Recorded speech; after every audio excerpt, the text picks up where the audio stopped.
Am venit de la Strihaia pentru Cătă, am venit cu Eric pe drum, în frigul ăsta, în gerul ăsta, am venit cu mașina și Cătălin nu mai vrea să ne răspundă,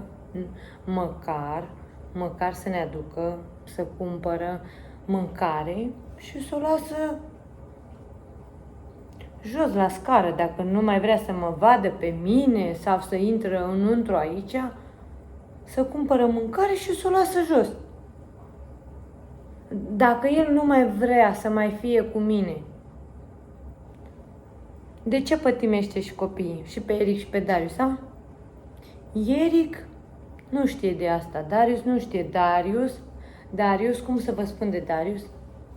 El să consumă foarte mult Darius și să vede pe fața lui că Cătălin ne sună de la femeia aia și Darius vede și îl întreabă Darius, unde ești, Cătă? Ia, dă-i pe cameră și zice, Cătă, nu dau pe cameră, nu pot să dau pe cameră. A dat pe cameră ieri și l-a văzut Darius pe un colțar, pe o canapea și mi-a zis Darius, uite mami, Cătă e pe canapea, e tot la femeia aia acolo, la lăiața aia, la țiganca aia, ce este ursărească, să lăiață, nu știu ce. Și mi-a zis Darius, vezi? Și tot la aia e. Și de aia ți-a dat bloc. Cătă nu mă interesează cu cine ești. Cătă poți să-ți faci tot ce vrei cu viața ta, dar nu să-ți bați. Să nu-ți bagi joc tu de copii, să spui, să minți, că ne ții, că ne ajuți, că ne dai bani, că nu. Mi-ai lăsat banii ăia, știi că mi-ai lăsat bani când ai plecat. Și ce crezi că am făcut cu bani? O să vă pun aici, ca să vede, da? Mi-ai distrus și roțile de la mașină, de-am cumpărat altă roată și am rămas pe datorie la omul ăla, da? Am dat 2 milioane și restul am zis că îi le dau. Mai cumpărai ce mai trebuie la copii, ne cumpărăm și noi suc, apă, cafea și ce e 2-3 milioane? Nu e nimic. Așa. Și Cătălin spune, eu am grijă de copii, le cumpăr mâncare, le țin, le fac. Nu, ai grijă de femeia aia. Cum poți tu să plimbi pe femeia aia toată noaptea, să-i cumperi cafea, să-i cumperi țigări și fumează femeia aia? Știți de care țigări fumează? Din aia unde se bagă în aparat, nu știu cum le zice, în aparat.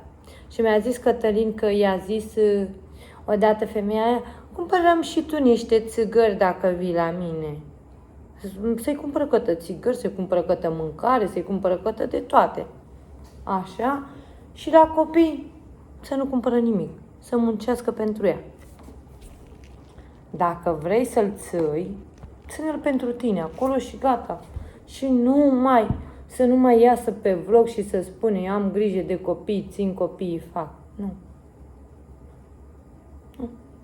Spuneți voi, ce pot să-i dau eu lui Darius acum? Numai carne de porc, numai rânză și strănină? Ce să-i dau eu lui Darius? Numai din asta. Ce? Picior din asta? Ce să-i dau lui Darius? Picior din asta? Naț? Spuneți voi, ce să-i dau eu lui Darius dacă el spune că ține la Darius? Hai că Eric mănâncă lapte, banane, biscuiți, dar Darius? Și nu crede omul ăsta, nu crede. Să o întreabă și pe mama lui. Întreabă Cătăline și pe mama ta. Întreabă. A stat cu noi și a văzut. A văzut ce n-avem și ce avem. Da? Și tu vrei, Cătă, tu vrei să ieși, cum să vă spun eu, bazma curată, vrea Cătălin să iasă bazma curată în fața la țigani, în fața voastră și eu să ies aia cea vinovată. Nu, Cătă, eu o să stau aici la apartament și te aștept. Să vedem când vii. Eu te aștept până nu mai pot. Și merg după aceea acasă la mama și punem stop și gata. Stau aici cât vrea Dumnezeu, o lună, 2, 3 și gata. Să vedem, pentru noi plătești chiria. Cum? Cum tu stăteai la femeie și noi stăteam la strehaia în frig? Am cumpărat lemne la strehaia, cătă. Am făcut-o singură, da? Și tu și pe tine nu te-a interesat să trimiți un ban la strehaia. Ești de 3 luni. Aici n-ai trimis niciun leu, nici de Crăciun, nimic la copii. Nu te-a interesat că au aia, că au ce să mănâncă. Nu te-a interesat nimic de 3 luni de zile, da? Și am venit după tine la București și nici aici nu te interesează. Du-te acolo, nu mai făi figuri din ăștia. Așa? Și n-ai trimis nimic. Ai cumpărat o singură dată mâncare și ne-ai adus o singură dată mâncare, atât. Dar suntem mulți, am mâncat-o. Ce-ți facem acum? Că tu produci bani, tu faci bani, Cătăline. În fiecare zi faci bani. Și pentru cine faci bani? Pentru femeia aia? Apartamentul stătea aici singur și noi stăteam la strehaia, în frig, nu? Dacă tu vrei ca să-ți țin copiii și pe Dariu și pe Iric, plătește chiria, cumpără mâncare sau facem altceva. Spune tu cum să facem. Cum să rămân eu și cu Dariu și cu Eric și tu singur. Tu vrei să te plimbi, să te însori și eu nu vreau să mă mărit, Doamne ferește, niciodată, mie nu-mi trebuie alt bărbat.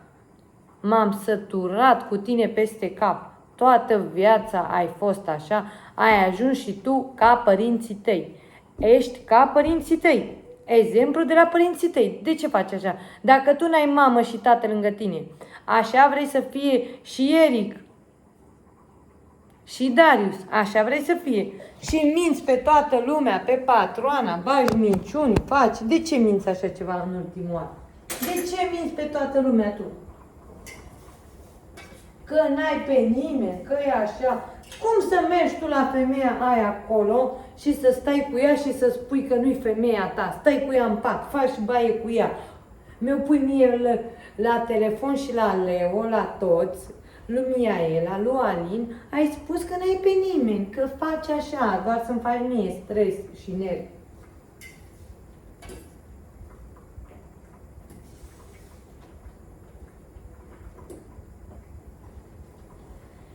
Nu. Mamă, s-a întărit rău peptul ăsta. S-a întărit foarte rău. Am vrut să-l fac pentru Eric, ca pe grătar, un pic, să-i dau și lui o guriță, 2, dar nu cred că Eric înghite, nu cred că e tare sau... Nu știu. Cum eram noi, Cătă, de prima dată? Cum eram noi de prima dată? Ce am zis? Hai la București, Cătă, hai la București, ca să ne creștem copiii, să lăsăm țiganii, să ne descurcăm noi, așa cum putem. Când ai văzut că faci bani, ai luat o raznă. Ai văzut și tu 1 leu, 2 și ai luat o raznă. S-a umflat pe tine carnea. Când ai văzut și tu 2-3 lei, s-a umflat pe tine carnea.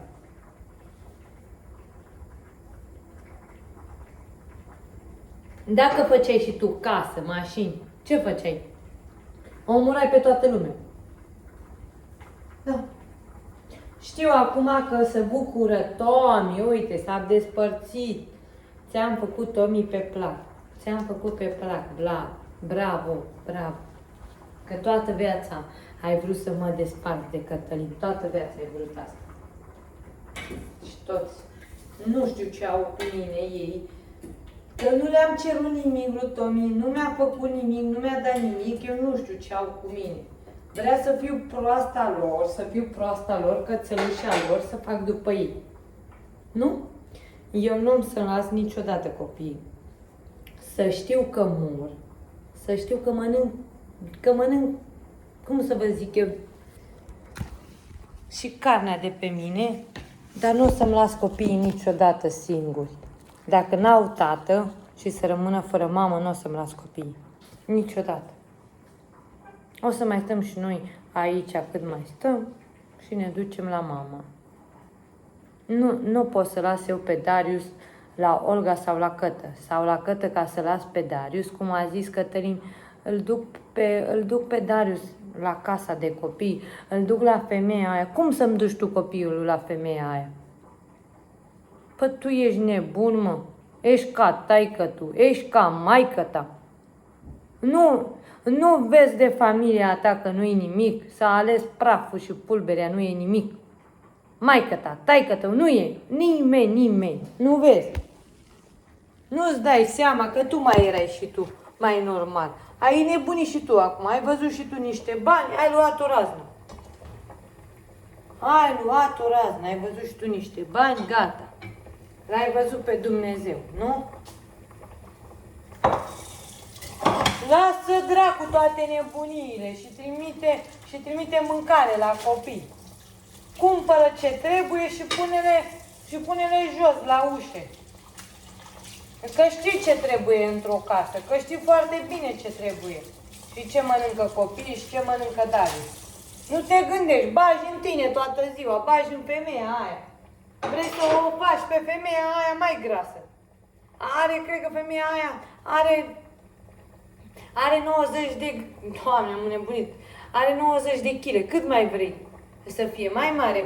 Că spune lumea că de ce m-ai lăsat. Eu sunt mai rea, eu sunt mai nebună, mai așa, cum spuneți voi toți, da? Și femeia aia e bună, vorbește frumos când are copii și trăiește numai pentru ea femeia aia. Doar și atât îi trebuie la femeia aia, nu îi trebuie nimic. Nu o interesează de copii, nu o interesează de casă, masă, doar pentru să pună pe ea, atât. Da. Și cam atât. Vă rog frumos ca să-i scrieți lui Cătălin pe TikTok, pe Facebook, să trimită la copii bani și mâncare. Hai, la revedere! Noapte bună!